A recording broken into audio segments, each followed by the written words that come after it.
(3225님께서) 토요일 북구북구 하는 시간 늘 기다리고 있습니다 라고 하셨습니다. 그렇습니다.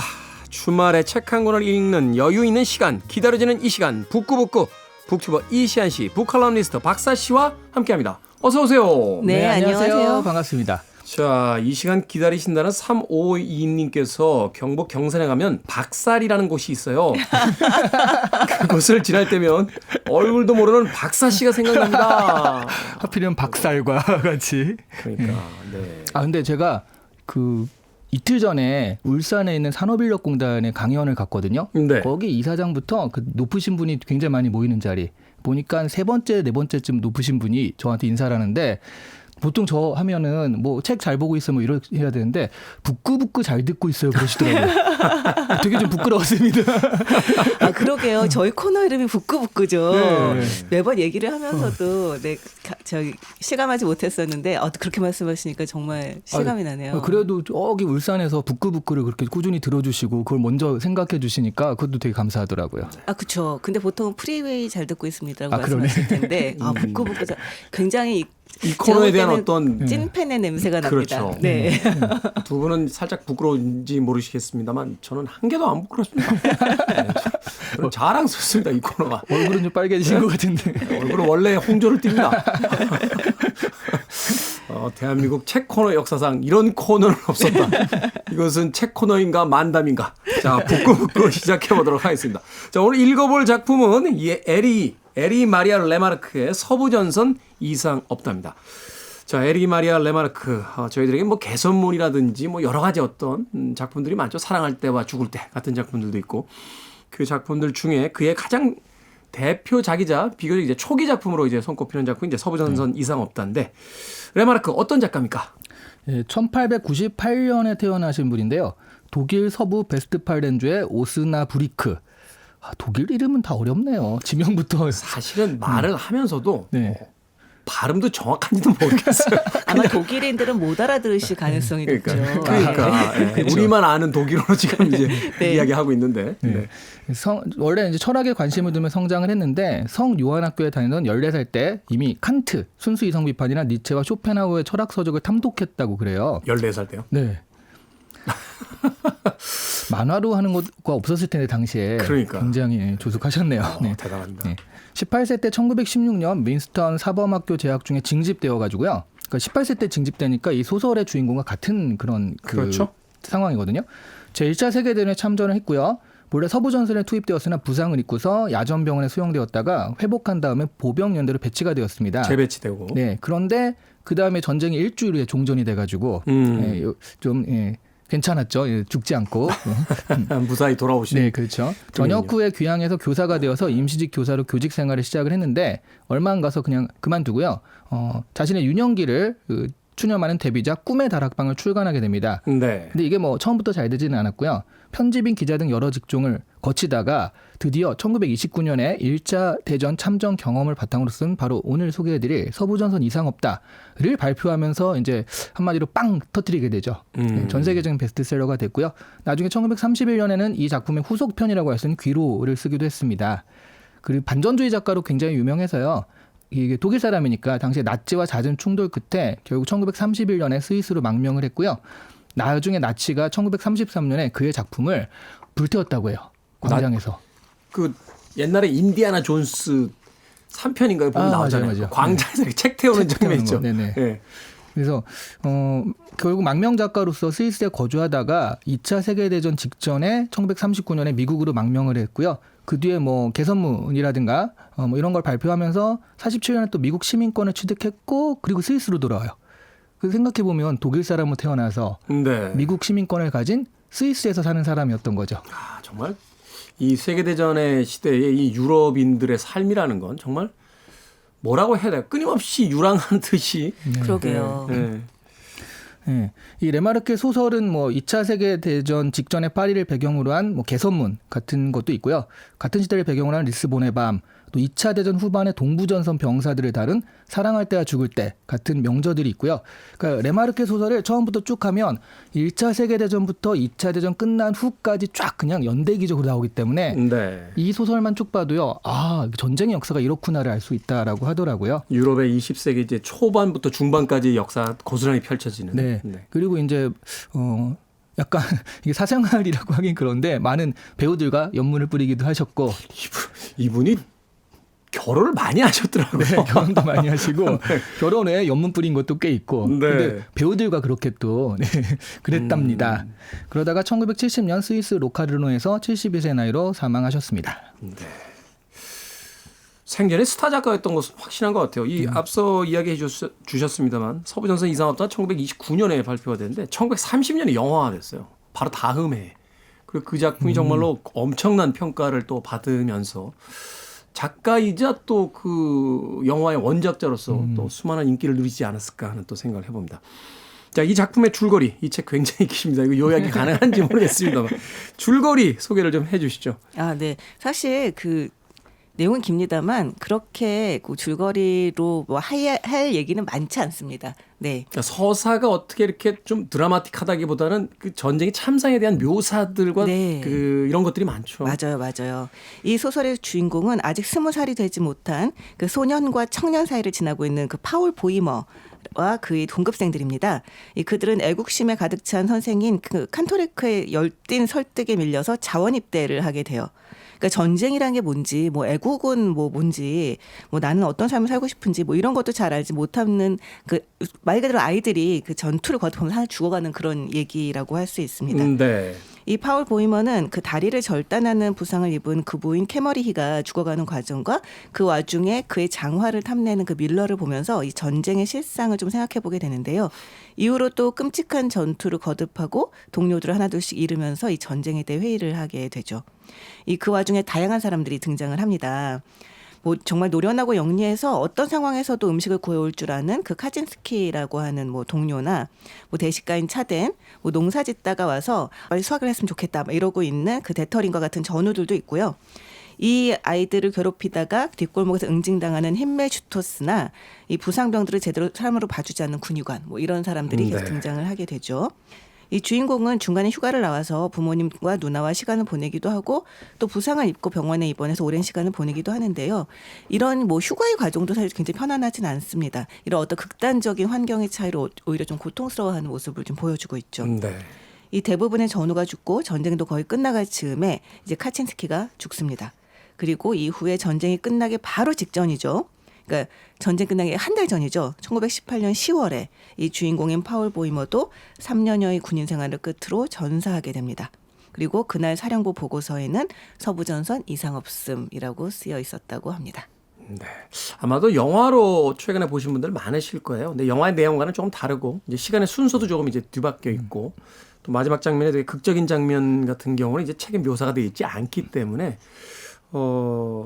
내가 본 영화랑 다른데? 라고 생각하시는 분들도 계실 것 같습니다. 하지만 저는 줄거리는 잘 전달했습니다. 네. 줄거리 너무 잘 전달을 전 줄거리 따라가면서 약간 그리고 아무도 없었다 같은 느낌이었거든요. 처음에 10개 인형 쓰는데 하나씩 없어지잖아요. 그리고 친구들이 쫙 있었는데 한 명씩 죽어나가는 게 딱 그리고 아무도 없었다 같은 그런 느낌이 좀 있었어요. 책 안에서 그런 묘사가 있잖아요. 이렇게 전선에 투입될 때 트럭이 꽉 차 있다가 네. 돌아올 때는 자리가 비어 있었다. 뭐 이런 어떤 묘사 같은 것들이 있는데 네. 그런 어떤 담담한 묘사를 통해서도 이 전쟁의 비극성을 이제 보여주잖아요. 더군다나 그냥 사람들이 죽어간 게 아니라 같이 입대했던 학교의 동기들이 동급생들. 네, 동급생들이 하나 둘씩 이제 세상을 떠나는 모습들 그걸 이제 보면서 또 이제 전쟁에 대한 새로운 생각을 하게 되는데 자, 이 파울 보이머 주인공입니다. 이 주인공을 이제 중심으로 해서 주인공이 이제 보고 겪는 사건들을 이제 쫓아가며 전쟁에 대한 이야기를 하는데 이 캐릭터들이 굉장히 많아요. 네. 네. 저는 사실 몇 캐릭터 이렇게 써놓긴 했는데 누구지? 어떤 행동을 했는지는 알겠는데 이름이 뭐였지? 이렇게 이름이 쉽지 않습니다. 아니 이름도 어렵고 이름으로 불렀다가 성으로 불렀다가 그러니까 같은 사람이네 나중에 알게 되고 약간 이런 게 있죠. 그러니까 본인들은 이제 그렇게 불러도 되는데 저희는 그렇죠.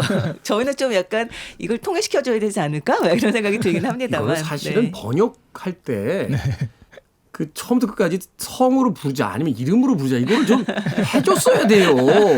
아, 그래도 번역가가 정말 잘하신 게 이게 처음에 독일에서 나올 때도요. 사람들이 잘 못 알아들은 게 군대 은어나 용어들 그 나이브하다고 하죠. 그런 네. 것들을 그대로 써가지고요. 일반인들은 오히려 모르는 것도 굉장히 많았대요. 그걸 나름 이렇게 좀 알아듣기 쉽게 했으니까. 예.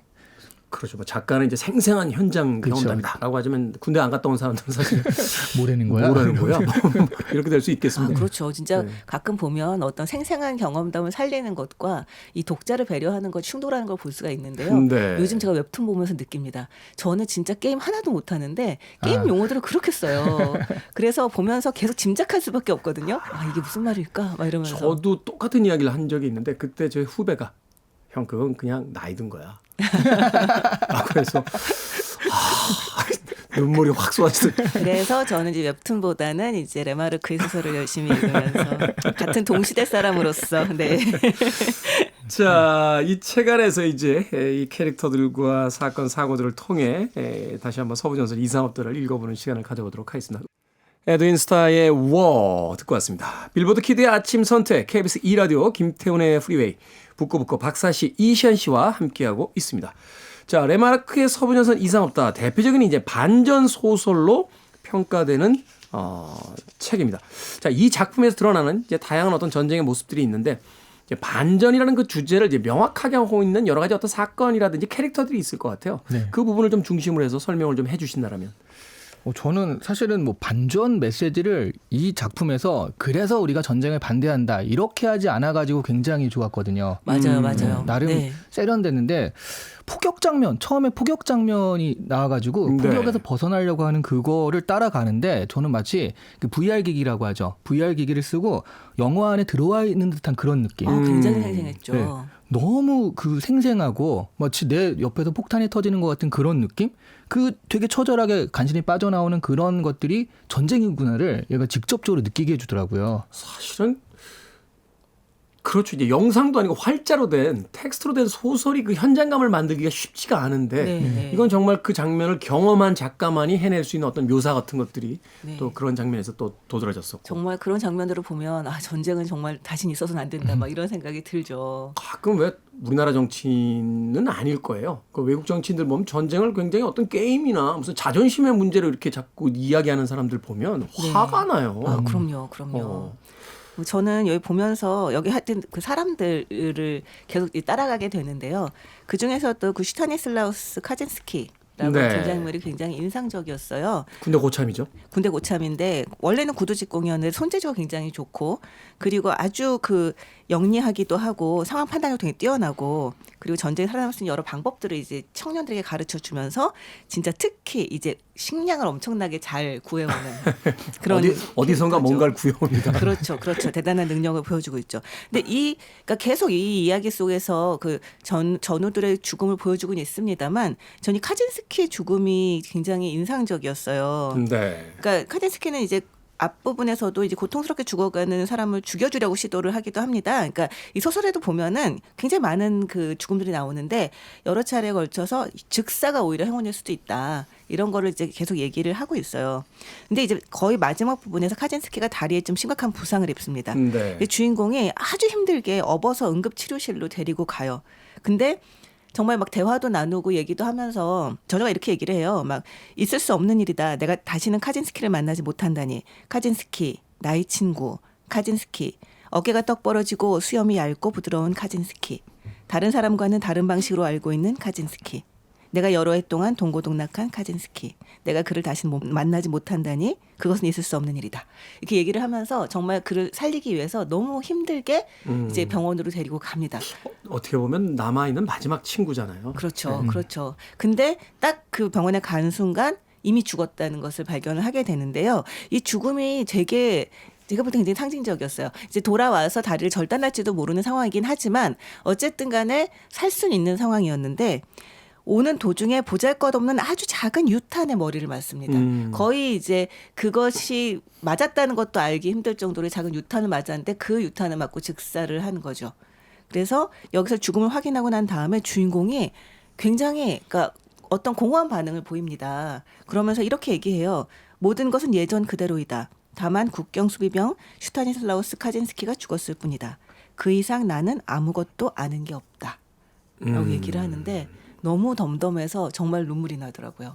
싸죠 느낌이. 맞아요. 그러니까 사실은 한 개인의 이야기로 들어가면 정말 뜨겁고 절절한 서사들이 있지만 그것이 이제 저희 이제 전쟁이라는 어떤 거대한 사건 속에서 보면 하나의 숫자로만 보이는 무의미한 어떤 그 대상처럼 이렇게 느껴지게 만들잖아요. 네, 네. 그러면서 이제 파울 보이머라는 이 주인공이 자신의 그 마지막 친구를 잃는 그 장면에서의 어떤 이 담담한 어떤 감정 상태가 담담한 거 아니죠. 묘사가 이제 담담하게 그렇죠. 이어지는데 그 어떤 절망감과 그 어떤 허무함 같은 것들을 또 느낄 수 있어서 굉장히 또 인상적이었던 부분이기도 했습니다. 저는 이 동료들끼리 대화 장면이 굉장히 인상적이었어요. 도대체 전쟁은 왜 하는 거야? 누가 일으킨 거야? 이 결론이 누군가는 이걸로 이득을 얻고 있겠지 하면서 막 그러다가 그 누구였죠? 크로프인가요? 결국은 양쪽 군의 그 지휘관들끼리 나와서 몽둥이로 싸우면서 결정을 하라고 그래. 왜 우리를 괴롭히는 거야? 옛날에 동양에서는 그렇게 싸웠잖아요. 장수들이 나와서. 그렇죠. 그러니까 그러면서 막 이 그 대화를 나누는 장면. 그게 사실은 되게 우픈 장면 같은 것이었어요. 네. 그러니까 군대라는 곳이 사실 이를테면 뭐 지적인 수준들도 굉장히 다르고 뭐 자기 직업도 다르고 이제 생활의 기반도 다른 사람들이 한 군데 모이는 거잖아요. 네. 그래서 이들의 대화 내용을 보면 굉장히 원초적인 수준에서 대화를 하거나 혹은 약간 진지한 얘기를 하더라도 굉장히 동문서답들을 하거나 하는 걸 보여줄 수가 있습니다. 주로 대화가 먹는 거. 그렇죠. 그다음에 전쟁은 왜 하는 거야? 그리고 전쟁 끝나면 뭐 할 거냐? 주로 그리고 여자 이야기. 그렇죠. 네. 그렇죠. 노는 거. 저도 네. 이거 보면서 전쟁이라는 것만 싹 빼고 보면 수련회 놀러 간 친구들끼리 막 야 여기 여기 도망가 가지고 뭐 연마을 가서 뭐 훔쳐올까 뭐 이런 느낌이었거든요. 철딱선이 없는 남자들끼리 모여서 네. 쓰잘데기 맞아요. 없는 이야기하는 그런 이야기인데. 그래서 이 소설이 굉장히 절묘하게 잘 썼다는 생각이 드는 게요. 시종일관 비관적이거나 심각하지도 않고 그렇다고 또 굉장히 뭐 전쟁을 이렇게 이를테면 희화화한다거나 그런 것도 아닙니다. 이 균형을 너무 절묘하게 잘 잡고 있어요.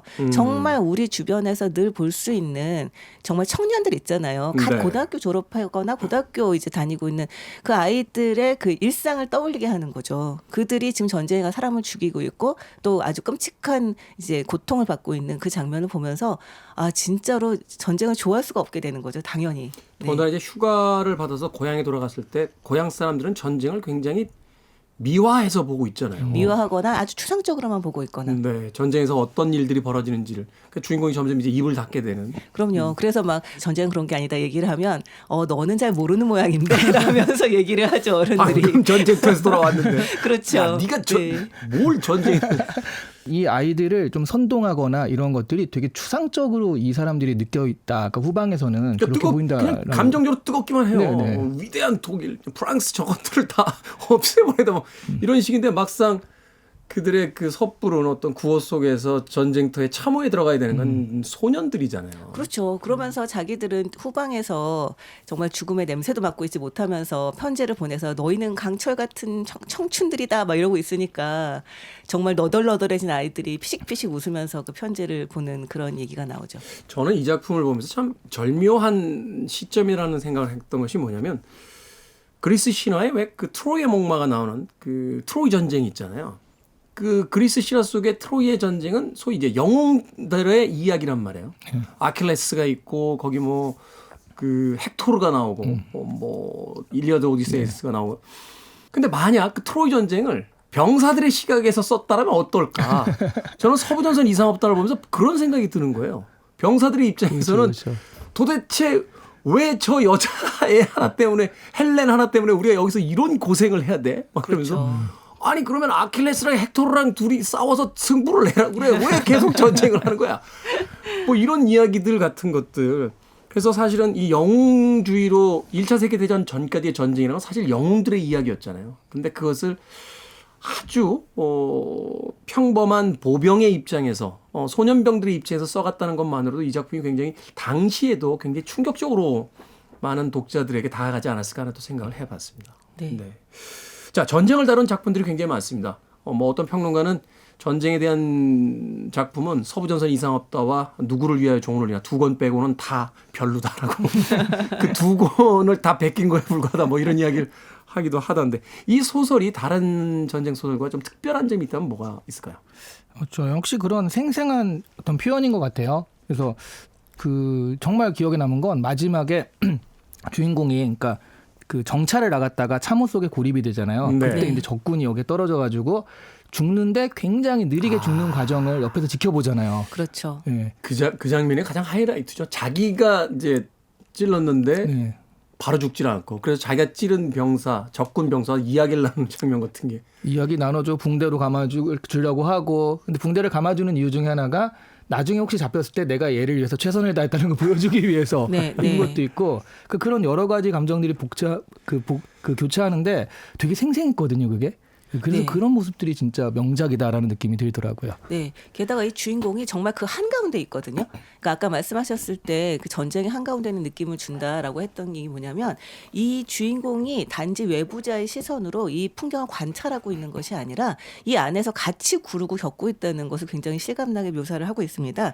예를 들어서 이 전쟁 한가운데 총을 이제 들고 막 뛰는 그 군인들이 아주 네. 극한의 공포에 휘말리잖아요. 그래서 신병대 같은 경우는 패닉에 빠져가지고 아주 뭐 이렇게 이를테면 전진이 안 하려고 되죠. 한다거나 뭐 그래서 오히려 같은 군인들 이를테면 선임병들이 그 신입을 붙잡아 놓고 구타를 해서 진정을 시켜야 된다거나 그런 장면들도 보이고요. 그 교관이었던 힘멜스토스인가요? 네, 네. 그렇게 잘난 척하더니 전쟁터에 와서 맞아요. 완전히 겁쟁이로 밝혀지잖아요. 그래가지고 막 그 초소에 숨어 있는 것을 이 주인공이 막 따귀를 때려서 끌고 나가는 네. 그런 이야기들도 보이는데요. 또 한편 자신이 패닉에 빠져서 이 빗발치는 총탄 아래서 엉금엉금 기어가면서 여기가 도대체 어디고 나는 어디로 가야 되는지도 모르는 상태에서 그 공포를 느끼는 것도 또 묘사를 하고 있습니다. 네. 아까 말씀하셨을 때 우리가 전쟁 얘기를 할 때 뭐 수십만 명이 죽었다, 수백만 명이 죽었다 뭐 이런 식의 숫자로만 얘기를 할 뿐 그 하나하나의 죽음에 대해서는 사실 생각을 하지 못한다라는 말씀을 하셨었는데 이 작품의 미덕은 그 하나하나의 죽음들을 정말 구체적으로 보여주고 있다는 거예요. 정말 그들의 인생이 하나하나가 다 다르듯이 그들의 죽음 또한 하나하나가 다 다른 모습을 보여줍니다. 네.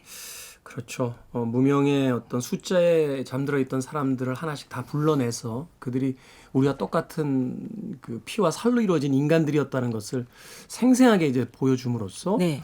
많은 사람들에게 이제 반전의 메시지를 더 강력하게 이제 제시했던 작품. 네, 그것뿐만이 아니라 그러니까 살아있는 자의 슬픔도 굉장히 잘 묘사를 하고 있어요. 저는 굉장히 좀 인상적이었던 게 뭐냐면 사회에서 어느 정도 자리를 잡고 직업을 가지고 뭐 이를테면 가족을 꾸리고 이런 사람들은 전쟁에 왔었어도 가족을 이제 그리워하고 전쟁 끝나면 가족에게 돌아갈 생각을 합니다. 그런데 여기 주인공인 아이들 같은 경우는 정말 어떤 그 사회와의 끈이 너무 약해요. 네. 그러니까 뭐냐면 자기 직업이 지도 않고 어떤 미래를 살지도 불투명하고 자기 가족이라고는 이제 부모 정도인데 부모도 이제 이 나이 때는 사실 부모하고 제일 거리감이 있을 때잖아요. 부모로부터 이제 독립하는 그 나이죠. 그렇죠, 네. 그렇죠. 그래서 아이들끼리 모여서 얘기를 하면서도 돌아가서 뭘 할 수 있을지 상상을 못해요. 학교는 이미 뭐 더 이상 의미가 없어졌고 그렇죠. 전쟁이 끝나면 뭐 해야 될지에 대해서 그냥 멍하죠. 그렇죠. 그러니까 이 전쟁이라는 것이 전쟁에 온 사람들은 죽은 사람이든 산 사람이든 다 인생이 다 파괴가 된다는 거예요. 그러니까 정말로 말 그대로 와 이건 정말 초토화로구나라는 거를 실감나게 만들어줍니다. 그래서 더욱 그 인상적인 것이 결국은 원하는 것이 자신들이 떠나온 그 일상으로 평범했던 일상으로 돌아가는 거잖아요. 이제 드라마의 구성 중에 결국은 자신의 하루를 엉망진창이 되었을 때 그 하루를 되찾기 위해서 고군분투하는 주인공의 이야기가 이제 드라마다라고 이야기하는데 이 책 속에 많은 사람들이 뭐 하고 싶어라고 했을 때 결국은 돌아가고 싶다. 그 옛날에 평화롭던 하루로 돌아가고 싶다라고 이야기하는 것. 참 책을 보면서 절절한 어떤 그런 느낌을 받기도 했습니다. Free your mind. I want to break free. Are you free?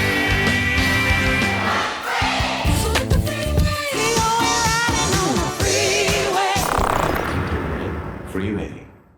빌보드 키드의 아침 선택 김태훈의 프리웨이 북칼럼니스트 박사 씨, 북튜버 이시안 씨와 함께 북구북구 함께하고 계십니다. 오늘 읽어보고 있는 책은 레마르크 원작의 서부전선 이상 없답니다.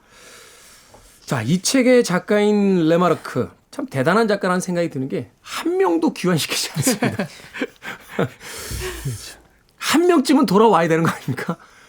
역사의 어떤 증인이 되기 위해서 한 그러니까. 명쯤은 돌아와야 되는데 근데 약간 행방불명처럼 든 사람이 하나 있긴 해요. 그 직전에 죽은 알베르토가 다리를 다친 다음에 그렇죠. 네. 그 이후 나는 그를 다시 보지 못했다 이렇게 나왔기 때문에 얘가 죽어서 그런 건지 주인공이 죽어서 그런 건지 약간 애매하게 처리되는 애가 하나는 있습니다. 그렇죠. 그렇죠. 후송이 예, 됐는데 예.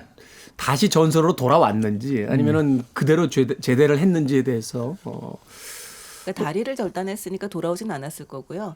굉장히 자살을 하고 싶어 하죠. 음. 그래서 이 자살을 했을지 아니면은 그냥 살아남았을지 이제 그걸 궁금해하는 그런 장면이 나옵니다. 이 책소에서도 그 참 참혹스럽잖아요. 전쟁을 공부하시는 분들한테 이야기 들었더니 1차 세계대전은 전 세계에 유례가 없는 참혹한 전쟁이다. 왜냐하면 이제 신기술에 의해서 네. 기관총이 발명이 되고 그렇죠. 가스가 사용이 되고 여기도 독가스 사용하는 얘기 나오잖아요. 그렇죠. 그래서 인류가 이전까지는 경험하지 못했던 전쟁의 어떤 그 참상 같은 것들이, 그러니까 후방에서 소위 전쟁을 입으로만 떠드는 사람들은 과거의 어떤 그 역사나 신화 속에 나오는 어떤 고전적인 전쟁 같은 영웅담을 주로 이야기하지만 이 병사들이 1차 세계대전을 현장에서 겪었던 건 일종의 정말 충격적인 어떤 장면들이었다고 이야기를 하더라고요. 네, 네. 그래서 휴가를 가면서도 휴가를 정말 기뻐하지만은 못하는 게 내가 휴가를 갔다가 돌아왔을 때 또 몇 명이 살아있을 것인가, 누가 죽고 누가 살아있을 것인가 이것도 알 수가 없는 거죠. 네. 참 그래서 이 주인공이 결국은 휴가 나온 걸 괜히 나왔다는 후회 아닌 후회들 하는 장면 같은 것도 이제 등장을 하게 되는데. 네. 자, 이 극 중의 주인공인 파울 보이머. 만약에 살아남았다면 그럼 어떤 인생을 살았을까요? 저는 이 다른 사람들의 죽음은 굉장히 자세하게 묘사되는 반면에 이 사람은 한 페이지도 안 되거든요. 그 왜 죽었는지도 몰라요. 왜 죽었지도 안 나와요. 네. 그 평안히 죽은 것 같다 뭐 이런 식으로. 그래서 이게 뭐지? 약간 애매한데 이렇게 생각이 들긴 했어요. 그러니까 오너케라는 말이 있잖아요. 어떤 작품에 작가 자신을 투영한. 그래서 오너케라는 말을 쓰는데 이 파울 보이머가 완전 작가의 오너케잖아요. 네. 그렇죠. 입대한 나이부터 시작해서 겪은 경험들.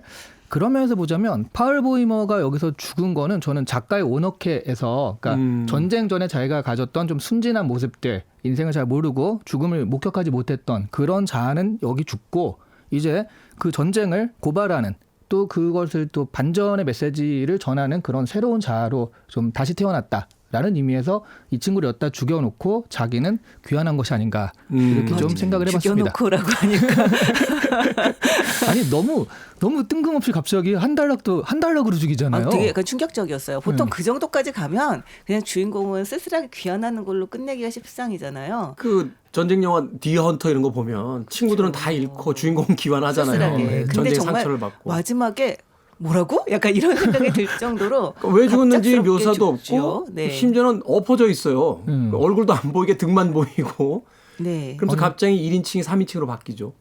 그 폭격전, 참호전 그 어려운 걸 다 겪어서 다 살아남은 정말 불사신 같은 친구가 마지막에 한 달락으로 죽는 걸 보고 약간 충격적이긴 했거든요. 그것도 전쟁 끝나기 한 달 전.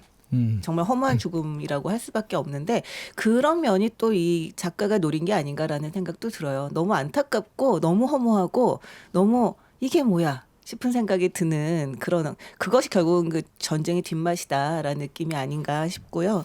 말씀하셨듯이 레마르크의 자신의 경험을 거의 르뽀에 가까운 느낌이 들 정도로 자신의 경험을 쓴 게 아닌가 싶은 작품인데 레마르크는 돌아와서 너무나 힘든 시절을 또 보내거든요. 근데 경제는 너무 힘들고 왜냐하면 전쟁 배상금을 내야 되기 때문에 거의 독일이 이런 표현이 어떨지 모르겠습니다. 거덜이 나죠. 네. 거기다가 마찬가지로 저기 주인공과 마찬가지로 정말 뭘 해서 먹고 살아야 될지 전혀 알 수 없는 상황에서 미래도 없고 막 이런 상황에 돌아와서 정말 뭐 아까 말씀하셨듯이 뭐 초등학교 교사, 뭐 점원, 기자, 뭐 정말 돈을 벌 수 있는 거라면 전전하는 그런 생활을 했다고 하고요. 그 생활을 10년을 하고 난 이후에야 이 소설 서부전선 이상 없다가 베스트셀러가 되면서 그 생활을 벗어날 수 있게 되거든요. 네. 그래서 이 저자는 그 이 책 속편이라고 할 수 있는 귀로라는 책을 나중에 씁니다.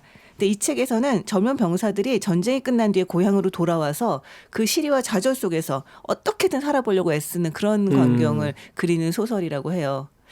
그러고 보면 또 이제 후속작을 쓰려고 또 To be continued. 그뭐 후속작 아닌 후속작이 나왔죠. 그렇죠. 2차 세계대전이 발발되는 바람에 결국은 또 사랑할 때와 죽을 때 같은 작품들을 또 쓰게 되는데. 아 근데 정말 너무 다 명작이에요. 저는 사실은 대학교 때 이제 글을 쓰는 삶을 살겠다라고 이제 아주 의욕에 차서 학교를 다닐 때 첫 1학년 여름 방학에 레마르크의 개선문을 읽고 나는 제 인생작이에요. 이 소설 이후에는 글을 쓴다는 게 무슨 의미가 있지? 이런 생각이 드는 거예요. 라비크. 우리 같은 진짜 전쟁이니 뭐니 삶도 죽음도 모르는 인간들이 무슨 글을 쓴다고 이러고 앉아 있지? 이런 생각이 들어가지고 한 달 이 여름방학 내내 한 글자도 못 쓰고 지냈던 기억이 납니다. 이 책의 외적인 이야기는 합니다만 라비크라는 그 남자 주인공 좀 불행하잖아요. 네. 어느 쪽에도 속하지 못하고 사실 불법 체류를 해야 돼 의사인데 근데 그렇게 살고 싶었어요. 너무 멋있어서. 실력 있는 유령 의사로. 아니 책이 너무 멋있는 거예요. 그래서 하여튼 뭐 예. 그렇군요. 세상은 넓고 다양한 사람들이 있군요. 전쟁을 다루고 있는 반전 소설을 이야기하다 이렇게 깔깔거려도 되는지 모르겠습니다만 그렇죠. 이 극 중의 주인공인 파울 보이모가 살아서 돌아왔다라면 그 실제 인물인 레마르크처럼 전쟁을 고발하는 작가가 됐거나 아니면 친구를 찾아갔다가 경찰들에게 괴롭힘을 당하는 람보가 되거나 그렇죠. 모든 어떤 방향으로 다 비극을 이야기하고 있는 그러니까 전쟁에서 결국 승리한 자는 아무도 없다라는 걸 보여주고 있는 그런 작품이 아닌가 생각을 해봤습니다. 자, 한 줄 추천사로 마무리하도록 하겠습니다. 이 책이 처음 나올 때 서문이 이렇게 썼다고 그래요. 이 책은 고발도 아니고 또 고백도 아니다. 비록 포탄은 피했다 할지라도 역시 전쟁에 의해서 파괴된 어느 시대를 보고하는 시도에 지나지 않는다. 이제 이 보고서가 나온 지 오래됐으니까 이 보고서 한 번쯤은 읽어봐야 되지 않을까 합니다. 네. 100년 전에 쓰여진 책인데 지금도 여전히 유효한 인간은 아직도 전쟁을 하고 있습니다. 네. 정말 전쟁이 얼마나 끔찍한지 잊지 않기 위한 백신으로 종종 읽어줘야 하는 소설이 아닐까 합니다. 근데 이 구절 좀 읽어드리고 싶어요. 정말 감탄했던 구절이거든요. 그리고 이게 바로 어떻게 보면 이 소설의 요약본이 아닐까 싶은데요. 우리는 사실들에 의해 불타버린 상태에 있다. 우리는 장사꾼처럼 차이점들을 알고 있고 도살자처럼 필연성을 알고 있다. 우리는 더 이상 아무런 근심 없이 지낼 수 없는데도 끔찍할 정도로 아무래도 상관없다는 식으로 살고 있다. 우리가 존재하고는 있지만 과연 살고 있는 걸까? 우리는 어린아이처럼 버림받는 상태에 있고 나이 든 사람들처럼 노련하다. 우리는 거칠고 슬픔에 잠겨 있으며 비상적이다. 나는 우리가 행방불명되었다고 생각한다. 라고 이야기를 하는데요. 정말 이 전쟁을 겪은 세대의 허무함, 정말 자신의 존재를 찾을 수 없는 그 비참함을 너무 잘 그린 부분이 아닐까 싶고요. 네. 읽으면서 역시 레마르크라는 생각을 했던 구절이기도 합니다. 예. 1차 세계대전이 끝난 뒤에 대두됐던 예술의 사조 중에 이제 다다이즘이라고 있잖아요. 모든 형식과 그 구성을 다 부정하는. 그러니까 그 당시에 젊은이들이 얼마나 큰 좌절과 사회가 혼란에 빠졌는지, 이 문명이라고 부르셨던 인간이 얼마나 참혹한 존재인지 깨닫게 해주었던 바로 그 전쟁과 그 전쟁을 고발한 레마르크의 서부전선 이상 없다 읽어봤습니다. 자, 다음 주엔요. 만우절을 맞아서 잠깐 만우절을 맞아서 뭘 하나요? 만우절이 무슨 우리 경축 행사도 아니고 만우절을 맞아 카를로 콜로디의 아동문학인 피노키오를 읽어보도록 하겠습니다. 거짓말을 왜 하면 안 되는지. 네. 피노키오를 거짓말로 소개해도 됩니까 혹시? 자, 북튜버 이시안 씨, 북칼럼니스트 박사 씨와 함께했습니다. 다음 주에 뵙겠습니다. 고맙습니다. 네, 안녕히 감사합니다. 계세요.